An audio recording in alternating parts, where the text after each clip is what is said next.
ప్రభుత్వం divert politics మాని అనంతపురం జిల్లాలో పంటలు నష్టపోయి తీవ్ర నష్టాల్లో ఉన్న రైతులను ఆదుకోవాలని వైసీపీ జిల్లా అధ్యక్షుడు అనంత వెంకటరామరెడ్డి డిమాండ్ చేశారు.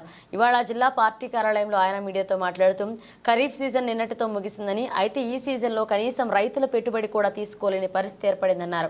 జిల్లాలోని 4.5 లక్షల ఎకరాల వేరుశెనగ పంటను కోల్పోయారన్నారు.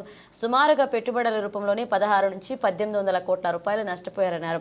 గతంలో రైతుల పంట నష్టపోతే ఇన్పుట్ సబ్సిడీ, ఇన్సూరెన్స్ వంటివి ఇచ్చేవారని గుర్తు చేశారు. కానీ ఈ ఏడాది కనీసం పెట్టుబడి సాయం కూడా ఇవ్వలేదన్నారు. అన్నదాత సుఖీభవ అని పేరు మార్చి రైతులకు ఎలాంటి సాయం చేయలేదన్నారు. ఇప్పటికైనా ప్రభుత్వం స్పందించి పంట నష్టపోయిన ప్రతి రైతుకు ఎకరానికి 30,000 నుంచి 35,000 వరకు సాయం అందించాలన్నారు. పప్పు శనగ కేవలం 25% మాత్రమే సబ్సిడీ ఇస్తున్నారని, రైతులు ఉన్న కష్టాల నేపథ్యంలో 50% సబ్సిడీ ఇవ్వాలని డిమాండ్ చేశారు. అలాగే హెచ్ఎల్సీ హాంద్రి నివార్ నుంచి పెద్ద ఎత్తున నీరు తీసుకోవాల్సిన అవసరం ఉందని వెంకటరామరెడ్డి అభిప్రాయపడ్డారు. ఈ జిల్లాలో ప్రజాప్రతినిధులు అంతా రైతు కుటుంబాల నుంచి వచ్చిన వారినని, కానీ ఇప్పటి వరకు ఎవరూ కూడా రైతుల కష్టాలపై స్పందించడం లేదన్నారు. వేరుశనగ పంట దాదాపుగా 4.5 లక్షల ఎకరాల్లో పూర్తిగా కూడా తుడిచిపెట్టుకొని పోయింది. కనీసం అంటే ఒక్కొక్క ఎకరాకు 30-35 వేల రూపాయలు పెట్టుబడి పెట్టుకుంటారు. ఈ 4.5 లక్షల ఎకరాల్లో ఒక వేరుశెనగకు మాత్రమే 1600 నుంచి 1800 కోట్ల రూపాయలు పెట్టుబడి పెట్టిన వైనం ఈ జిల్లాలో, ఉమ్మడి అనంతపురం జిల్లాలో కూడా ఓన్లీ కేవలం ఒక వేరుశెనగకు మాత్రమే పెట్టారు. సర్వస్వం కూడా వేరుశెనగ వేసిన వారు పోగొట్టుకున్నారు. ఒకటో రెండో మొక్కలు ఉన్నా కూడా అవి పీక్కుందామంటే వర్షాలు కూడా కొన్ని దగ్గర అయితే ఇప్పటికి కూడా వర్షం రాలేదు. ఇతర ప్రాంతాల్లో రాష్ట్రంలో వరదలు వచ్చినా కూడా ఈ జిల్లాలో మాత్రం ఇప్పటికి కూడా పూర్తిగా కూడా పనిలేని వైనం. కంప్లీట్గా కూడా దున్ని వేస్తున్నారు, కూడా కంప్లీట్గా కూడా ట్రాక్టర్లు పెట్టి దున్నేస్తున్నారు 3 రోజుల నుంచి కూడా.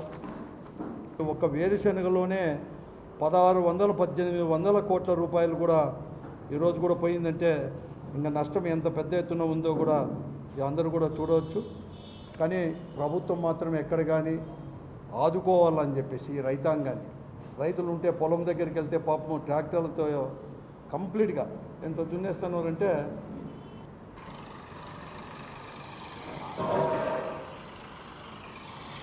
ఇట్లా అయిపోయింది. కంప్లీట్ దున్నేస్తాం, ఇంకేం ఉండదు అన్నమాట. నాకు తెలుసు అంటే ఈ 16 నుంచి 1800 కోట్ల రూపాయలు పూర్తిగా కూడా కూళ్ళకు కూడా రాని పరిస్థితి కూడా ఈరోజు కూడా ఉంది. పోయిన సంవత్సరం దన్నా ఇన్సూరెన్స్ అంటే బీమా ఏమైనా వస్తుందేమో అంటే గత ప్రభుత్వం మాత్రం ఏదైనా కానీ ఇన్పుట్ సబ్సిడీ కానీ రైతు భరోసా కానీ అప్పటికప్పుడు ఇచ్చిన ఇన్సూరెన్స్ అనేది కూడా నెక్స్ట్ ఖరీఫ్ ప్రారంభంలోనే అంటే జూన్ కల్లా వచ్చేది కూడా ప్రతి సంవత్సరం కూడా.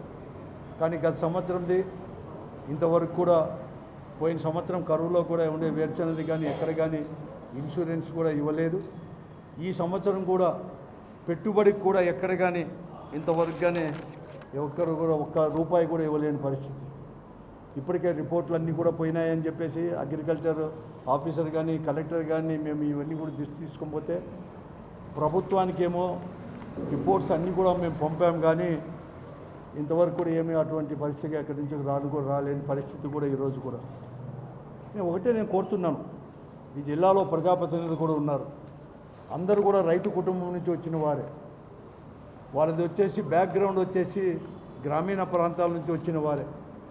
3 మంత్రులు కూడా ఉన్నారు ఈ జిల్లాకి. ఎప్పుడు ఎక్కడ ఏ జిల్లాలో లేనంతమంది కూడా 3 మంత్రులు కూడా ఈ జిల్లా నుంచి ఈ ప్రభుత్వంలో, ప్రస్తుత ప్రభుత్వంలో కూడా రిప్రజెంట్ చేస్తున్నారు 3 కూడా.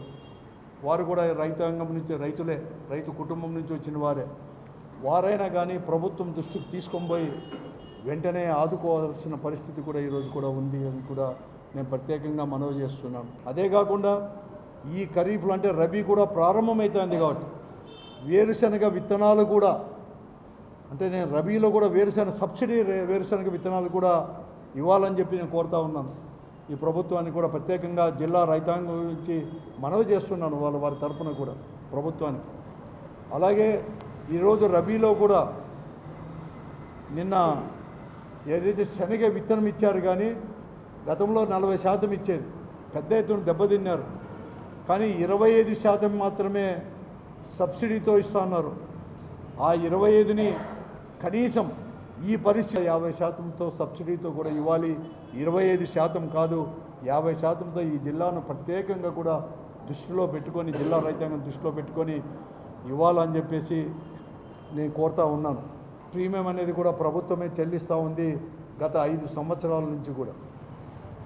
ఈ ఖరీఫ్లో కూడా నిన్నటితో ముగిసిన ఈ ఖరీఫ్ కూడా ఇంతవరకు ప్రీమియం అనేది కూడా ప్రభుత్వం కట్టినారని కొంతమంది, కట్టలేదని కొంతమంది కూడా వార్తలు వస్తున్నాయి. కాబట్టి వెంటనే తగు జాగ్రత్తలు కూడా తీసుకొని ఈ సంవత్సరం, గత సంవత్సరంతో పాటు ఈ సంవత్సరం కూడా పెద్ద ఎత్తున కూడా ఇన్పుట్ సబ్సిడీ రూపంలోనూ అలాగే ఇన్సూరెన్స్ రూపంలో కూడా అందించాలని చెప్పేసి, లేకుంటే ప్రతి ఎకరాకు కూడా వేరుశనగ వేసిన వారికి 30,000 రూపాయలు కూడా నష్టపరిహారం ఇస్తూ నేను ఈ ప్రభుత్వాన్ని జిల్లా రైతాంగం తరపున నేను ప్రత్యేకంగా కూడా మనవి చేస్తున్నాను కూడా ఈరోజు కూడా. అలాగే తుంగభద్ర డ్యామ్ నుంచి కూడా ఇప్పటికి 10.5 టీఎంసీలు వచ్చినా కూడా వీళ్ళు లెక్కలు చెప్పేది, అధికారులు లెక్కలు చెప్పేది కేవలం ఎంపీఆర్లో కానీ పిఏబిఆర్లో డ్యాంలో కానీ హెచ్ఎల్ఎంసి జీబీసీలో వాడుకునే నీళ్లు, డ్రింకింగ్ వాటర్కు వాడుకున్న నీళ్లు ఇవన్నీ కూడా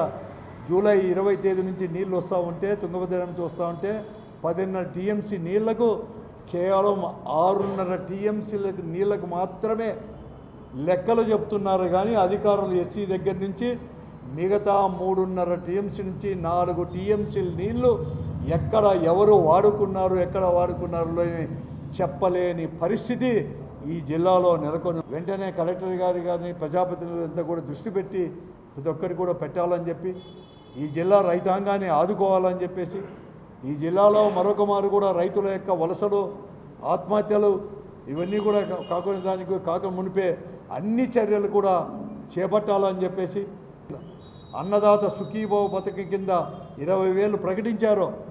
ఖరీఫ్ కూడా ముగిసిపోయింది కాబట్టి, రబీ కూడా ప్రారంభమవుతా ఉంది కాబట్టి వెంటనే ఆ 20,000 ప్రతి రైతుకి ఇచ్చేదాన్ని కూడా విడుదల చేసి రైతాంగానికి అందించాలని చెప్పేసి, ఈ 2 కూడా చేయాలని చెప్పేసి, ఇన్పుట్ సబ్సిడీ ఇవన్నీ కూడా చేయాలని చెప్పేసి ప్రభుత్వాన్ని ప్రత్యేకంగా కూడా మనవి చేస్తున్నాం.